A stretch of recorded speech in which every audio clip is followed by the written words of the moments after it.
everyone. Welcome to Board Takes. I'm Charlie Van. And I am Rayya, sitting in the corner of this beautiful, beautiful establishment. Here we are at the Alamo Club here on Greenville Avenue. This is my first time here, and I just can't stop looking around. The exposed brick on the wall, the twinkly lights on the ceiling, the overly nice bartenders when I walk through the door. I was greeted with a shot, like legitimately As one should be. with a shot. This is turning out to be one of the better days out here in these streets, especially for a Monday night. Charlie Van, how are you doing? I'm doing well, yes. This is one of my favorite places in the area. First of all, they make a really good old-fashioned here. So if you like old-fashions like I do, definitely check out their house cocktails here. They do trivia on Wednesday nights. And they have a killer brunch. Their Benedict is so good, and all their food here. And like you said, the staff is wonderful. So come on by right here on Lower Greenville, Alamo Club. And we're going all Olympics. Yes, we are. On the heels of the most beautiful opening ceremony I've ever seen this past Friday. The Olympics so far, what has it only been 3 days, have been phenomenal from top to bottom. Having such a great time watching that. But before we get into all the Olympic chatter, what are we drinking today? I believe someone told me these drafts are only $5. Yes, $5 drafts, Monday, Wednesday, Friday, and we're keeping it in Texas. Blood and Honey, Revolver. So yes, absolutely. Cheers, man, to a great opening weekend of the Olympics, to a great pay-per-view fight. Yeah, cheers to our producer Tanner. We have so much to talk about. And I see you went a hodgepodge of Olympic apparel, like soccer. Not necessarily. So the goal was to go soccer, and then our lovely drink. bartender. That was a pun. Okay, Yeah. and then our lovely bartender pointed out that I am wearing volleyball shorts and basketball shoes right now as well. So I am just on the entire spectrum of all Olympic sports at this moment. You be careful, I might whip out a bow and arrow. There you go. Well, I am a Wish track star. Makeshift. We have a track star at home. If you can read my my marker, as they call it, says episode 36. Did you bring a baton with you? No, I should. Or what is it called? What's the stick called? Is it called a baton? It's a baton. Okay, yeah, just checking. pass the baton. You know, instead we pass shots on here. Speaking of which, I mean, I feel like we should just dive in. Yeah, because 2 weeks ago we were very wrong with our home run derby picks. Oh, I completely blocked that out from my memory. Yeah. Well, apparently not, because here I didn't. So I always let you know our downfalls. I'm over here just trying to celebrate, Charlie. You didn't have to bring up old nonsense. Well, you know what? The bet was we each picked a guy in the home run derby, and our guy didn't win. Yeah, you picked Adolis. Yes, I did. I was Gunnar Henderson. Oh, our friend Danny, though, he did get his guy to the end, Bobby Witt Jr. So we'll let you off the hook, Danny. Or you can just come by and visit us in a couple weeks when we're getting ready for playoff baseball, because it'll be here before you know it. I know. It's right around the corner. We also got all the other stuff, football. But yes, so let's just go ahead and take the shot. And before we take it, what the heck is this again, guys? This is the Snackery. Snackery? Heck Ooh. yeah, it's like a daiquiri shot.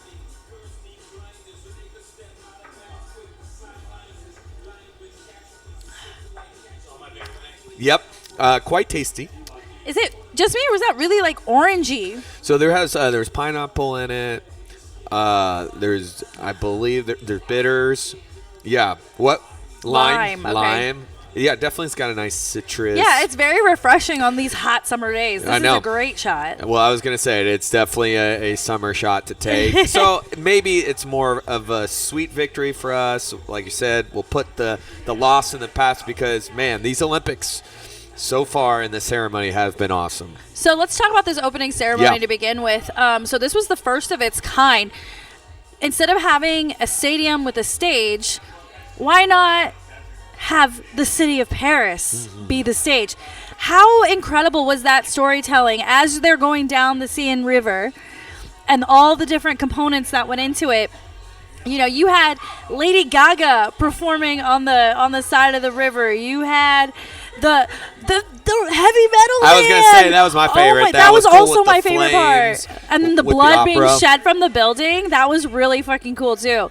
And then, of course, to wrap it up, Celine Dion on the Eiffel Tower, bringing us all to tears. I told my fiance, we were watching it together, and before it even started, I said, if Celine Dion is singing today, I will cry, and I'm not a crier. And best believe, I was a puddle.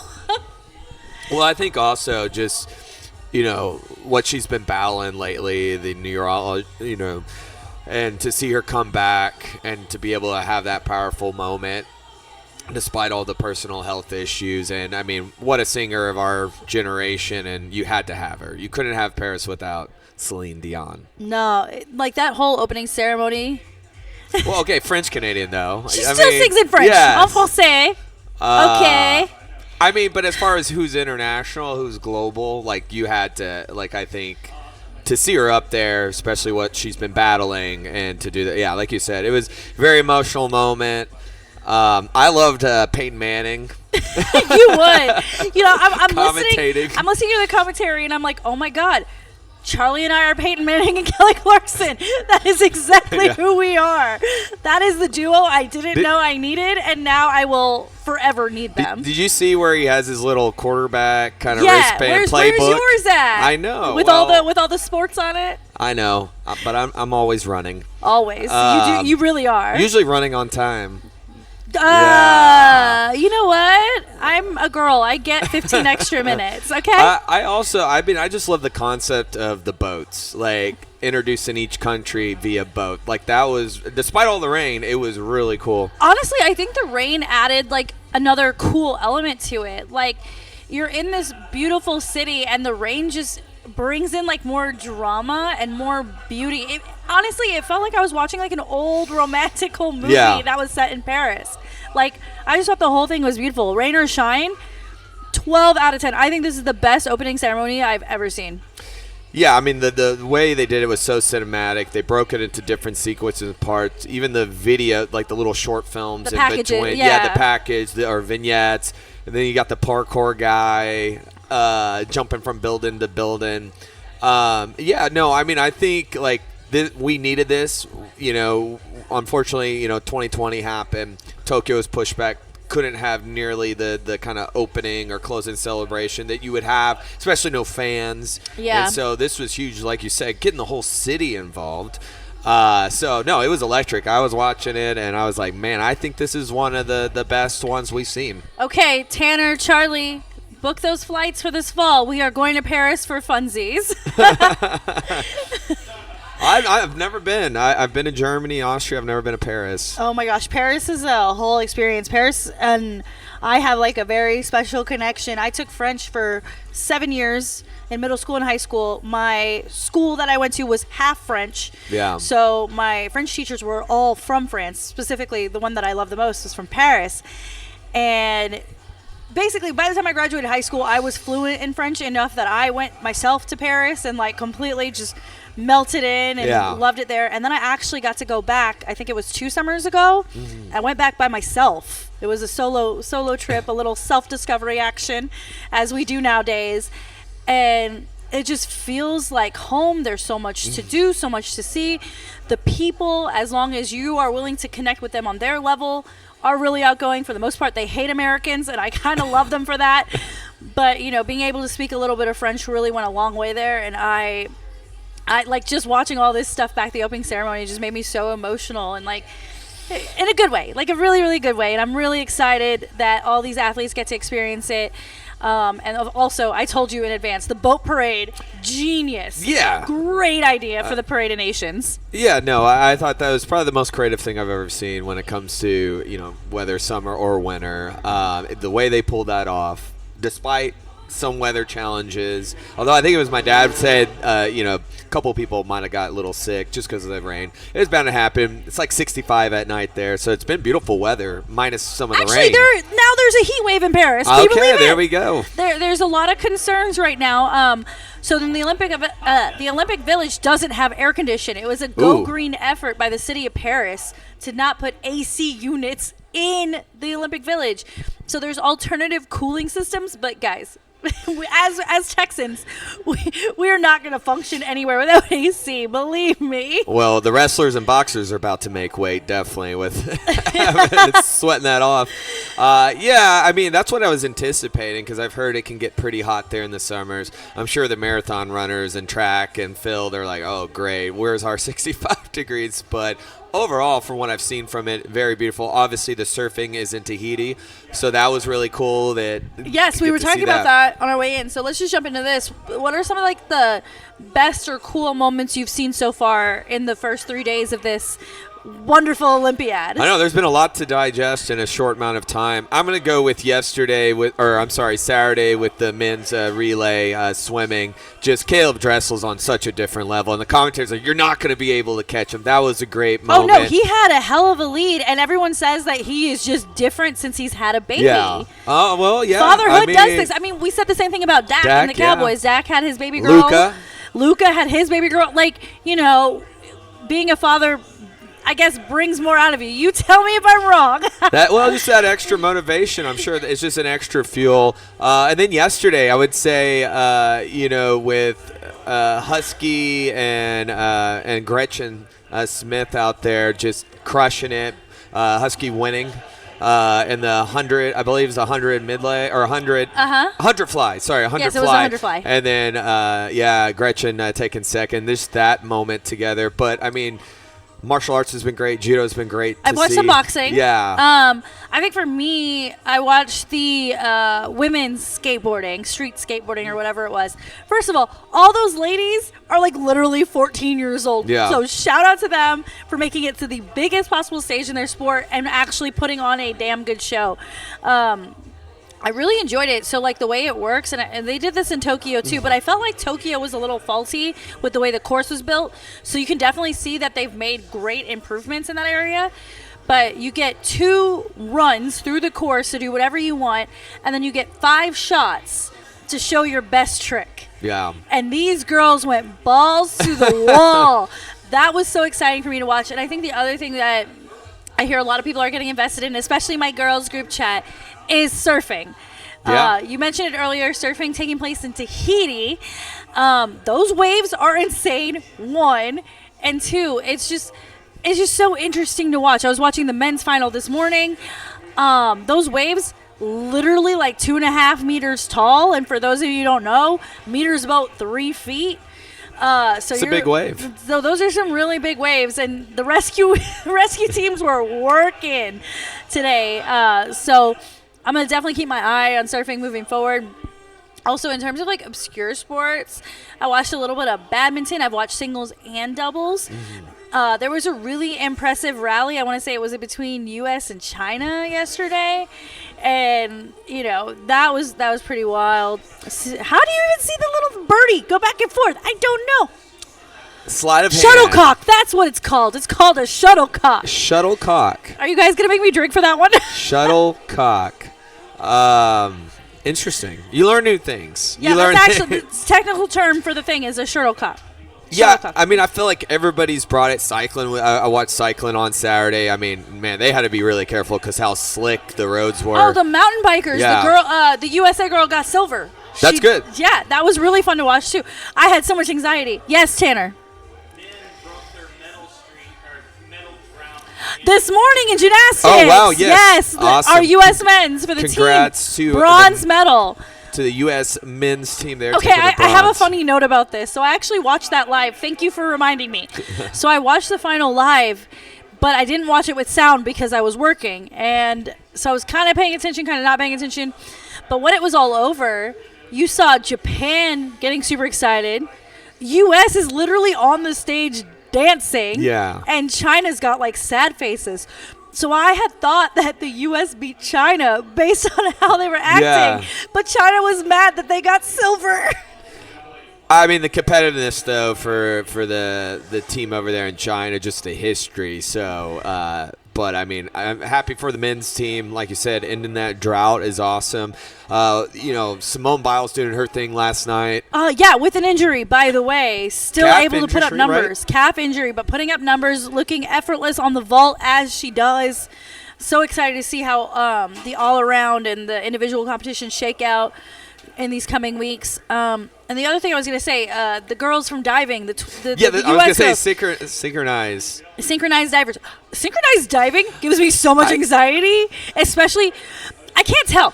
Is springboard synchronization harder than platform synchronization? Because they both make me very nervous. Well, I'll dive into this. I asked somebody the other day watching that, because it is synchronized and you obviously have to be in sync. Do you have your partner? Does they have to be the same length and height of you? Because I think so. I think you have to have matching body types.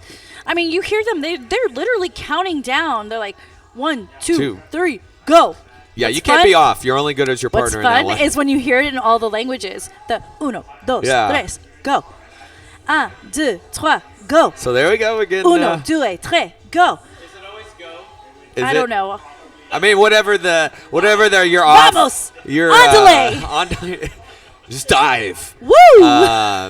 No, that was cool to see. A cool moment there. I mean, like you said, boxing. How about women's soccer dominating yesterday? She's not at the Olympics, but I am Alex Morgan today. Over Germany. Yeah. Sophia Smith. Yeah. Better than advertised. Yeah. Absolutely. Mallory Swanson. Better than advertised. I watched the game against Germany, and I said to my friends, I said, you know what? This team is better than previous teams. U.S. women's soccer in absolute great hands, and I can't wait to see how far they go, not just in the Olympics, but in other tournaments moving forward at that national and international level, because, like, they're fun. They are so fun to watch. Yeah, no, I mean, the intensity that they bring, how quick. I mean, I was going to say the speed.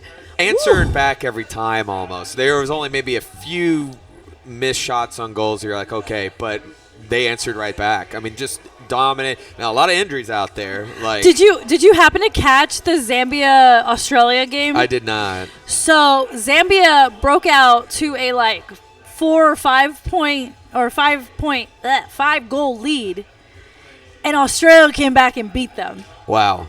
And so that score, I think it was like 7-5 or 7-6, something ridiculous.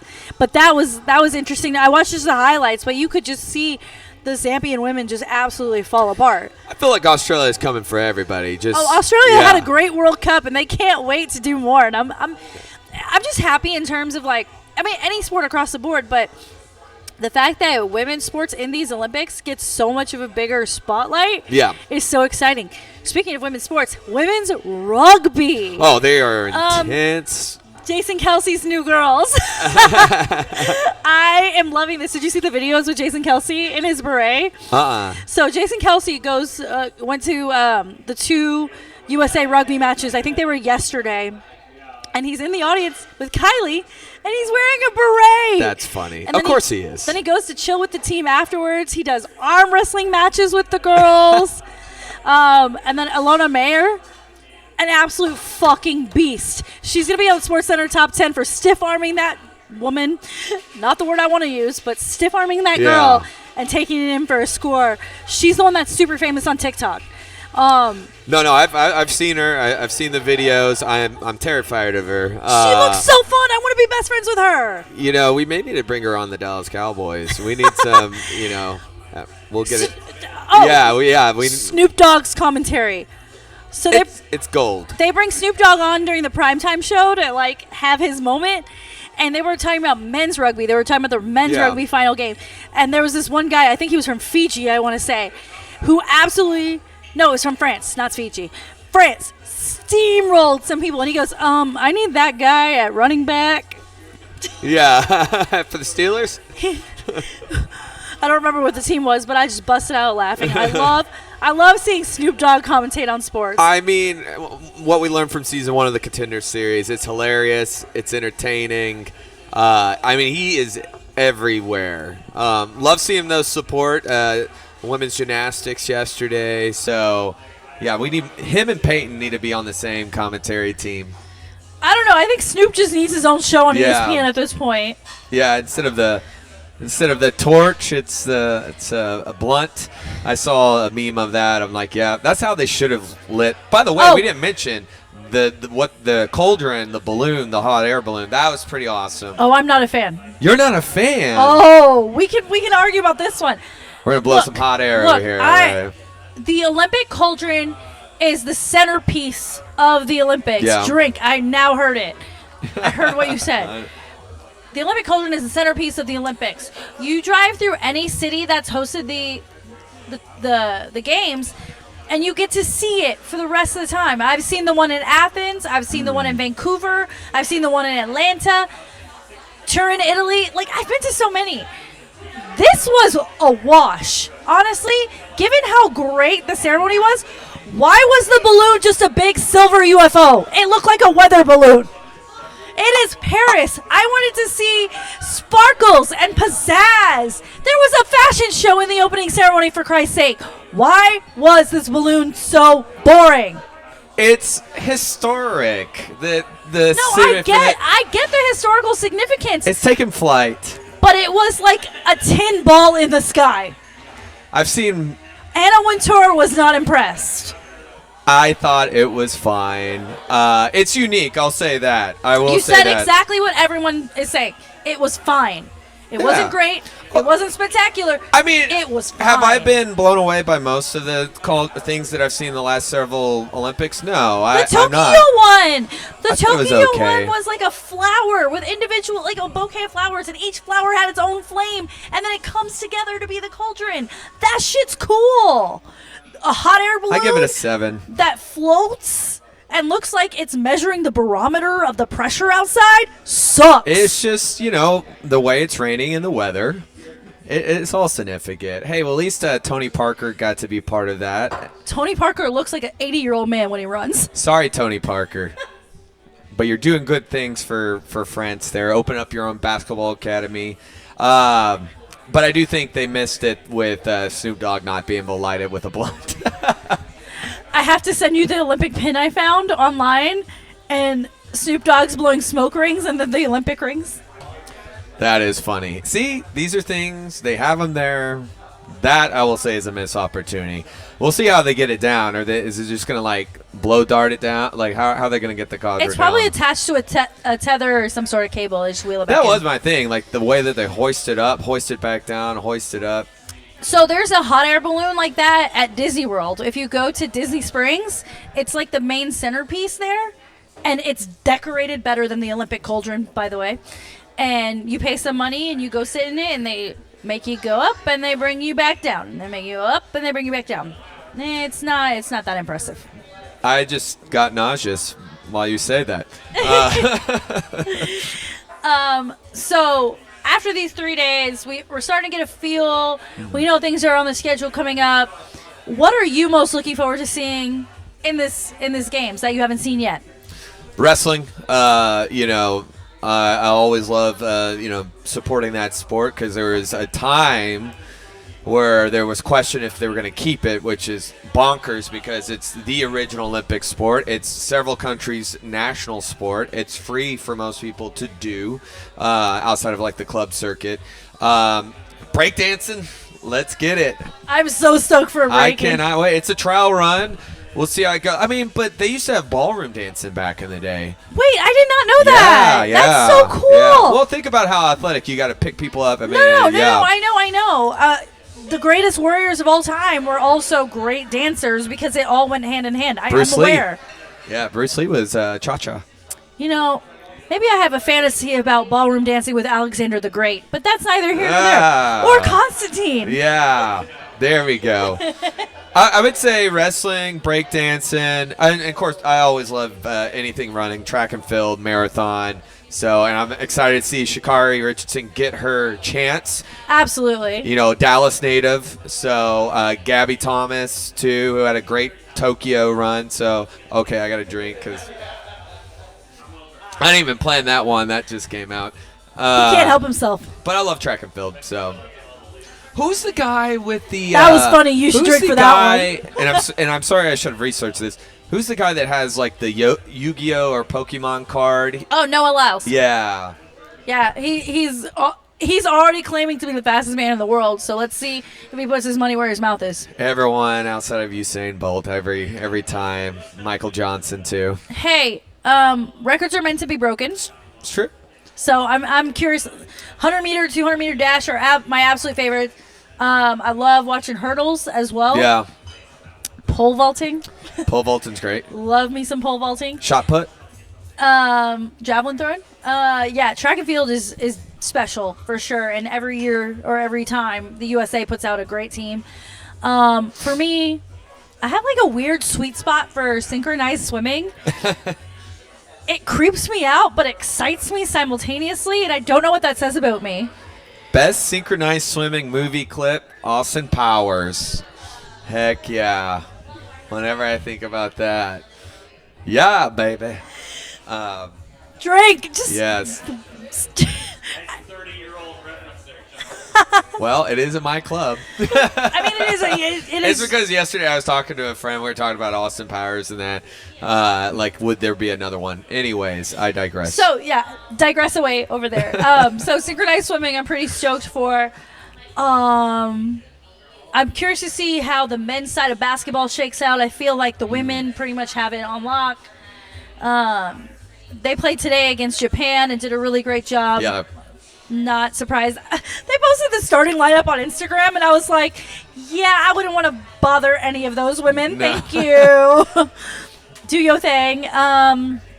So, yeah, men's basketball, lots of questions. Did you hear the controversy about Jason Tatum? What this time? So, Team USA played against Serbia yesterday. Yeah. And Jason Tatum's playing time was super limited. And in the press conference, Steve Kerr said, I guess I should have played him more. And so now it's like a meme of Jason Tatum's on the bench and doing nothing. And I can send you the memes. No. I've seen the meme. So, you know, as Team USA, and it was not a close game against Serbia. They did their job. As Coach Steve Kerr, how do you move forward after saying, well, I guess? Like, what does that even mean? No harsh feelings, you know, Warriors Celtics background. I mean, you made a mistake, you know, lineup changes. We're used to that here in Dallas sometimes. Sometimes. You know, coaches make that, but it's one moment. They'll adjust, and it is pivotal having him in the mix, and especially now coming off of winning a world title. So I think they'll mix it up. I love Kerr. I trust him. It was one time. But I did like maybe I'm misquoting the meme, but I just saw this today. It's like girls want a guy that doesn't play games, and they show a picture. That's the meme. And he's just pouting, but he is pouting. He's upset. He's like, I came all the way to Paris to sit on a bench? What? Hey, but you know what? You get a free ride to Paris, and you have an NBA world title. Yeah, sit down. Just sit down, Jason Tatum. Am I forgetting anything? Anything else that I want to mention about these beautiful, awesome Olympics? Man, I just can't. Like, all the sports are almost wrapping up. Like, this first week is just crazy. Still some more swimming to go. Still got more gymnastics. My question, do you think this is it for Simone Biles, no matter what happens? She has no reason to compete any further. Athletes are just getting younger. I believe there's a competitor on the Team USA who's 14 or 16? 16, okay. Yeah. You know, make way for the next generation. Thank you for your services. Also, great story, Suni Lee coming back from being hospitalized. Yeah, really bad. And is now a contender for the all-around medal. So, you know, there's so much talent on this team, but they've all done 2-3 Olympics. Time to move on. And that's the beauty of being Team USA is we have so much talent in this country. Well, and you know, already what she's doing at 27. I mean, I remember the last one to be the oldest was, I forget her name, but from UCLA. She was like 24. Was it Allie Raisman? No. This was because she was older in the last Olympics This was like too. Athens. Well, Allie was up there too. I think Allie and Simone. So the fact that she's still able to compete at this level, but then you start seeing the wear and tear, and it's already with the cast. But I think she'll hold you look court. at us. We're in our 30s. Yeah. And our bodies are wrecked from MMA at this point. Like, could you imagine gymnastics? I think you wake up 30 and above and doesn't you get your groceries out. I hurt my back taking out the trash. I mean, I couldn't imagine doing what they're doing there on those floor routines. But she's so poised. She's so confident. You can tell she's having fun. The last one did not turn out emotionally, mentally the way she wanted, but she looks back. Yeah, this is her redemption, and she's going to get it. And then she's going to ride off to the sunset and cheer for her beautiful husband, Jonathan Owens, from the sideline as long as he's still in the NFL. Yeah, and not playing the Cowboys. Dash breaking our hearts. Well, I mean, he's like, what, a second or third string player? His career is not lasting. No offense. It's a team sport. Moral sport. But no, yeah, I think it's over after. It's fine. And what a legacy. Absolutely. So I heard through the grapevine that one of our spots, Sandy Pickle, has an event coming up. Charlie, you want to talk about it a little bit more? Yeah, August 10th in the Village. If you have not been to Sandy Pickle, it's sand volleyball and pickleball. Opened up last October. They are going to host first Beer Olympics. Obviously, with everything going on in the Olympics, they decided to jump on in there. And so if you've never seen a Beer Olympics or been part of one, it's a lot of fun. I'm interested to see, though, at a venue, a public venue. No, we are going to be, I mean, we could, hopefully, we are going to be at least commentating. We're going to be partaking. We're going to give our best knowledge. That's exciting. Of these games. So I know beer pong's like one of them, the main, which is great. That's the one I'm excited for. Some of the other ones I feel like get really extreme. What are the other events? Because I feel like Flip Cup and beer pong are all I know. Yeah, those are the two ongoing. Then it gets this is why I'm interested. I've never seen outside of fraternity houses, and so I'm interested to see the creativity, how they could do it in the middle. But that place is a lot of fun. Does it cost to watch? How does ticketing work? Yeah, so let me look that up. Yeah, it is August 10th. Let me just double check. Sorry. I believe it's August 10th, 12 to 4. Yeah, 11 to 4. August 10th over in the Village. Let me just look this up real quick. And they'll have the Olympics on, obviously. Like Charlie said, we're going to be around. Maybe one of us is going to do a keg stand. Maybe one of us is going to do a beer funnel. You're doing the keg stand. You take your bets on who's doing what. Why does it always have to be me? So let's see. Do you got to get tickets? But I'm assuming you do got to get tickets though. Do they have the teams already set, or are they still taking entrances? Yeah, so you can get. I don't know yet. So check out Sandy Pickle. Sandy Pickle's Facebook, social media. Instagram. I was going to say Instagram is probably the best way to get It is a paid event, though. You can get it through Eventbrite. So go to Sandy Pickle. Either go to the Instagram or go to the Facebook page. If you want to sign up, sign up. If you want to get tickets and be a spectator. But hopefully we will be there. We will be at least, providing some narrative or narration. Narration. Yeah. Why are you drunker than me? So there we go. Sounds good to me. I'm looking forward to it. Love the opportunity to be in the community and make fun of people drinking beer. That is my specialty. I do it with Charlie pretty much every weekend. So I'm glad I'm going to get to do it on a larger stage. Anyhow, moving on from the Olympics, UFC 304 took place this past Saturday in Manchester, England, where Leon Edwards lost his belt to the Pride of Palestine, Bilal Muhammad, in a crazy, crazy fight. This whole fight itself was crazy, starting with the fact that they had to fight at, 2 in the morning? Oh, I know. Actually, it was by almost 5 a.m. 5 a.m. See, I'm way off. Yeah, it's almost 5 a.m. When it wrapped up, which is crazy. The last time I believe they had a fight card like this was Ronda and Holly Holm in Australia. And that's when Ronda got knocked out. Yeah. Mm-hmm. That's got to be interesting with the sleep schedule and the body to be able to do that. Well, you think about someone like Bilal versus Leon. So Leon lives in England, right? So he already is acclimated to the time zone, but he has to shift his circadian rhythm to match what the UFC wants. It's a nice fancy word, scientific. Thank you. I did study science in school. Then you got Bilal, who lives in Chicago, I believe. Lives and trains in Chicago. Flying out to Manchester, looking at a 6-7 hour time difference. But then adjusting to what Dana wants it to be so that in the U.S. we're seeing it at our normal time. Honestly, I felt bad for the fans. Yeah. I felt bad for the fighters. This was an awful idea. I would have so rather been day drunk watching this fight.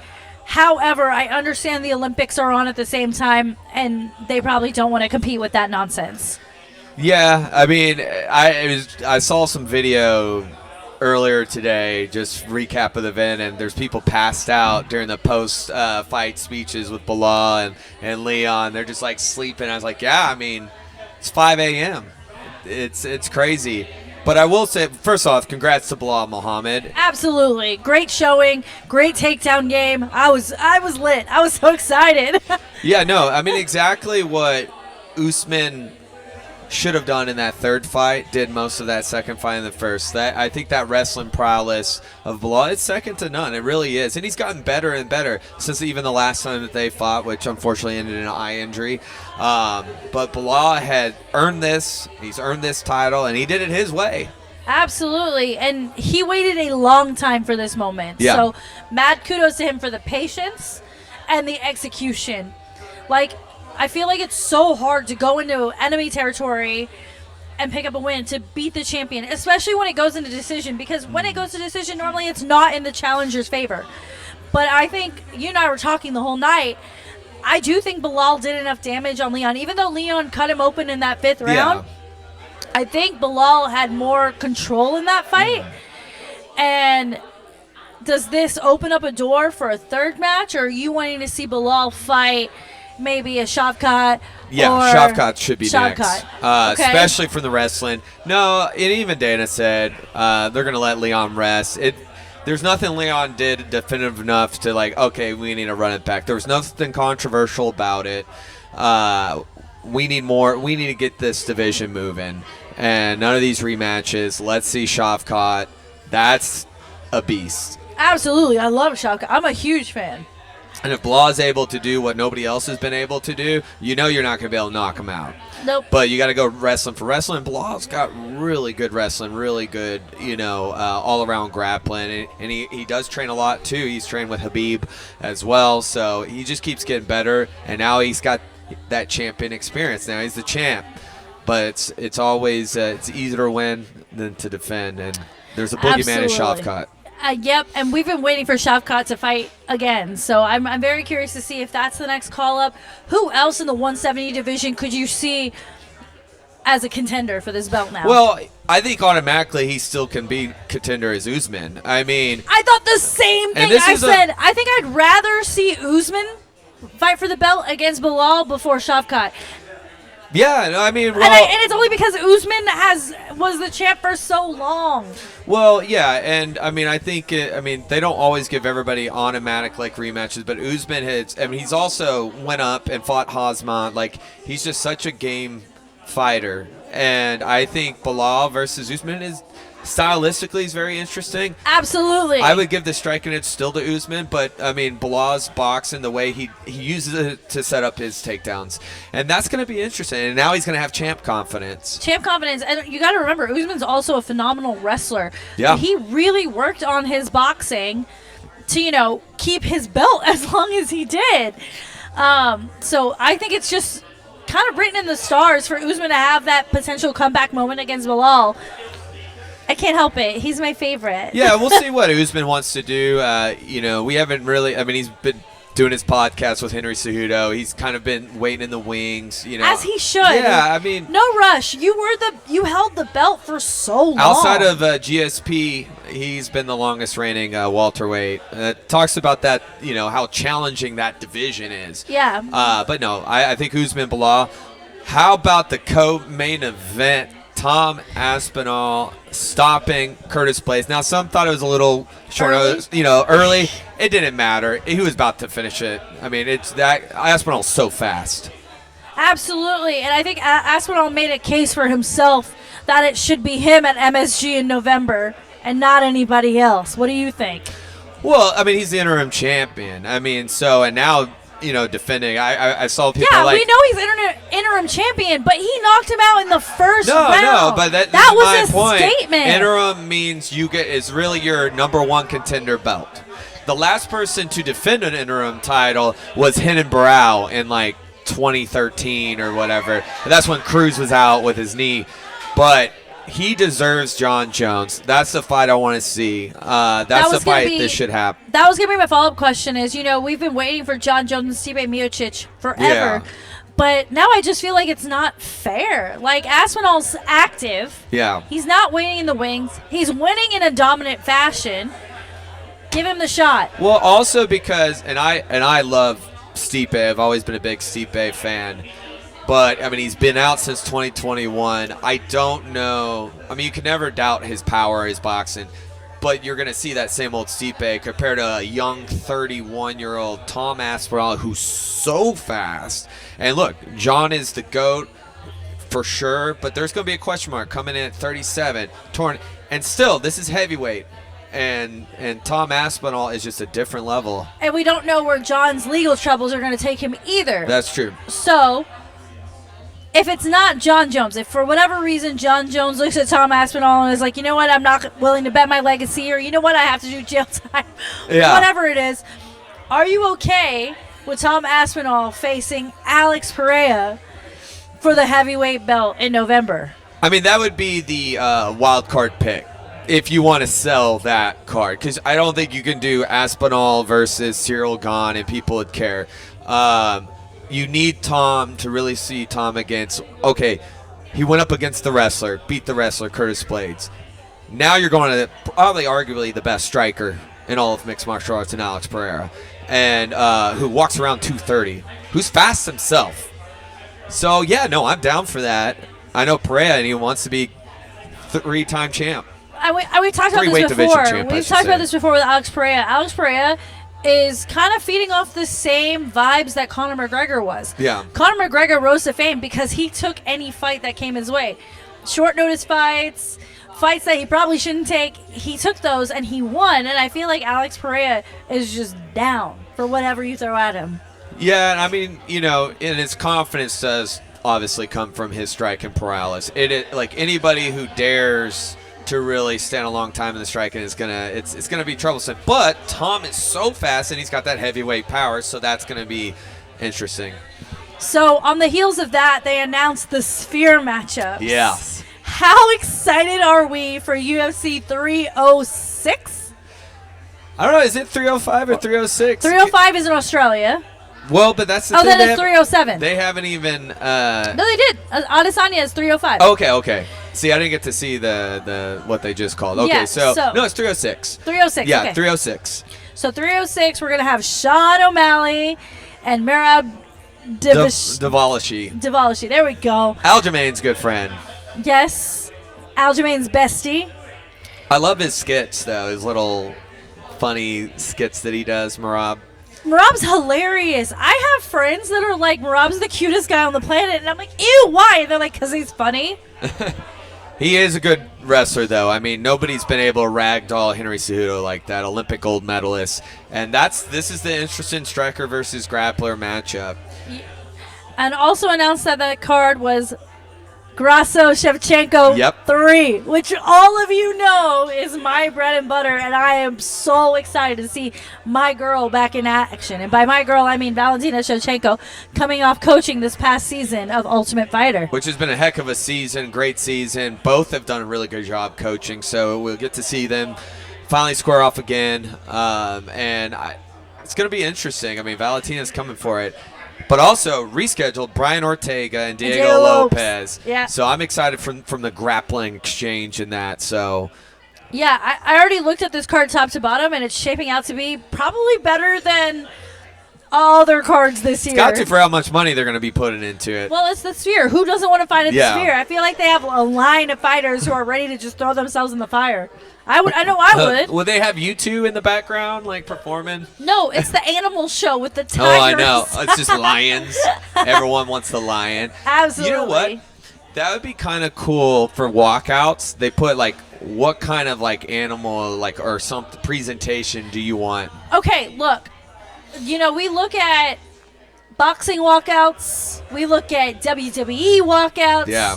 UFC is kind of like failing in that department. Well, Dana doesn't want it. Well, I'm saying outside of Adesanya doing his bits. Yeah. But in this sphere, I need iconic magical moments. You're in the sphere. No, I mean, they need to go. If it's going to be, it sounds like it's going to be probably a one and done. If so, go all out. Go Absolutely. All out. That is exactly what I'm thinking. And speaking of big MMA moments, this Friday, Fury FC will be at Gillies Dallas in the Cedars. We've got about 5 guys from Fortis MMA on the card. 2 of them you met in our last episode, Austin Lingo, the big headliner.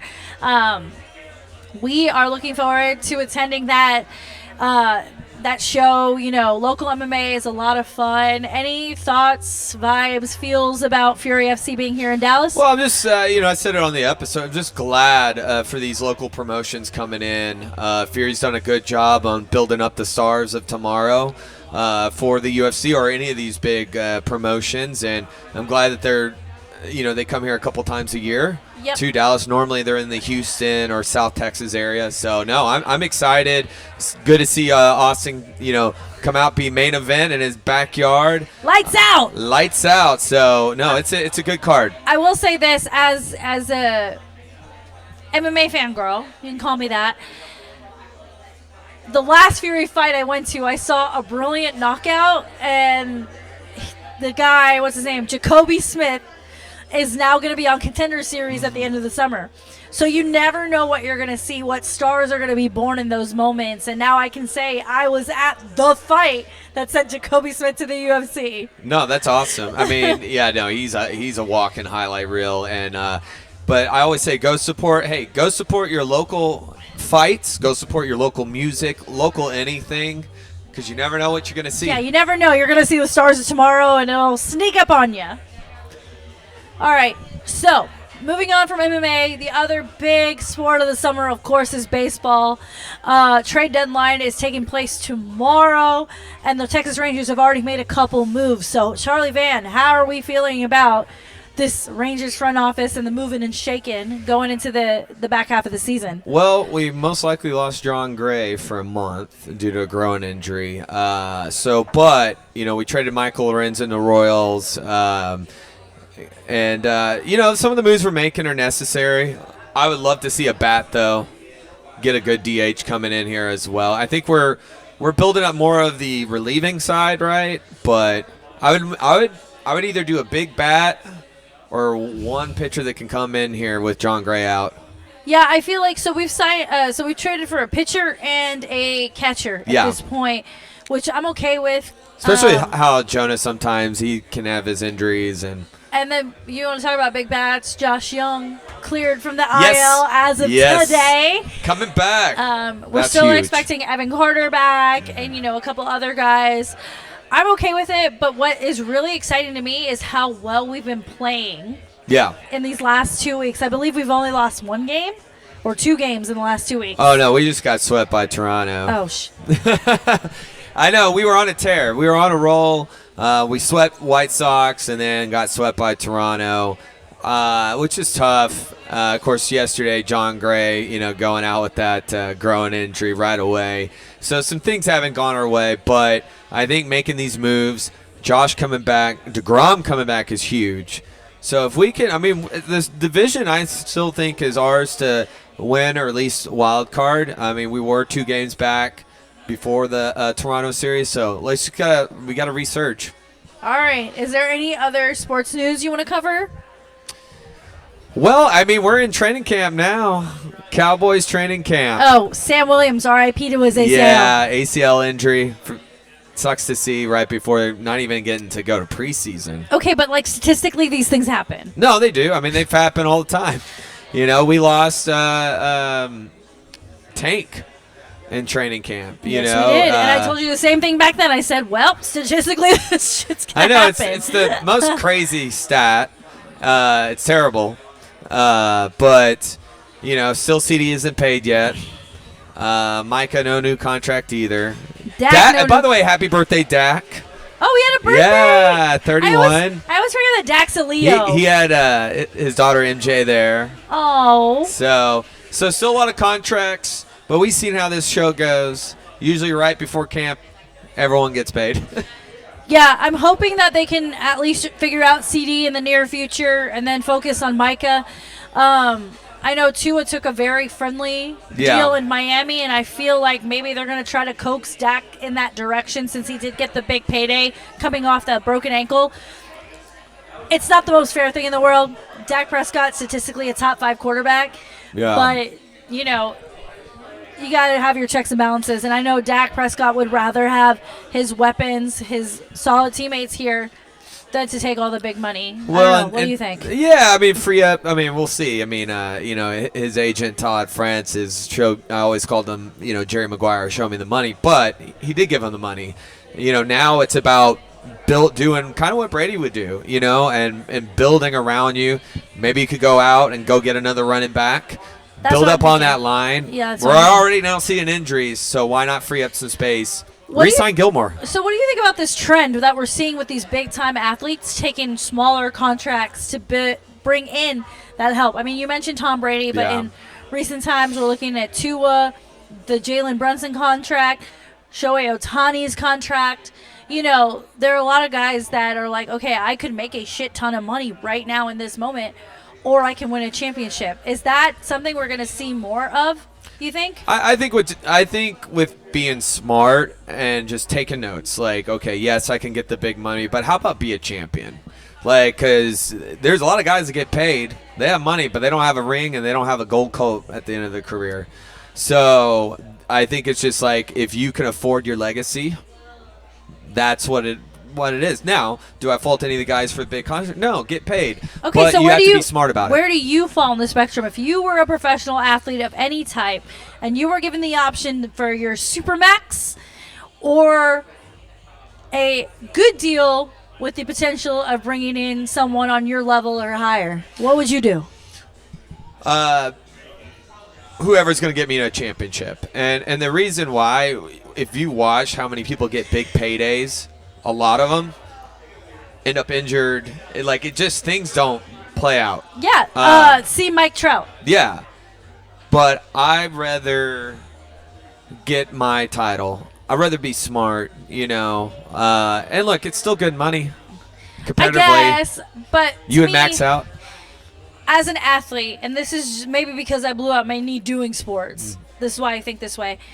I commend those guys that are willing to take the pay cut. I love the guys who are taking the hometown discount. I love my Dirk Nowitzki personalities.